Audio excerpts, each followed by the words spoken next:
Sunflower పప్పు అని మనకు అమ్ముతారనమాట.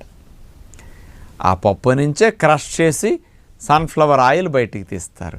మనం ఆయిల్ వాడకూడదు, ఆయిల్నిచ్చే విత్తనాలు వాడుకోవచ్చు అనమాట. ఆ సన్ఫ్లవర్ పప్పు తినటం అనేది చాలామందికి తెలియదు అసలు. ఈ సన్ఫ్లవర్ పప్పు అనేది అందులో ఉండే పోషకాలు తెలిస్తే మీరందరూ కొని ఇంట్లో పెట్టుకుంటారు. పిల్లలకి, పెద్దలకి, బలం కావాల్సిన వాళ్ళకి, గర్భిణీలకి, బాలింతలకి, హార్డ్ వర్కర్స్ అందరికీ అతి తక్కువ ఖర్చులో మంచి ఆహారంగా దీన్ని చెప్పుకోవచ్చు అన్నమాట.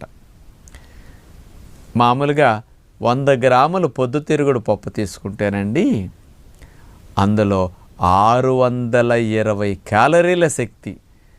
మరి జీడిపప్పు 596 క్యాలరీల శక్తి. జీడిపప్పు కంటే బలం ఎక్కువ పొద్దుతిరుగుడు పప్పు.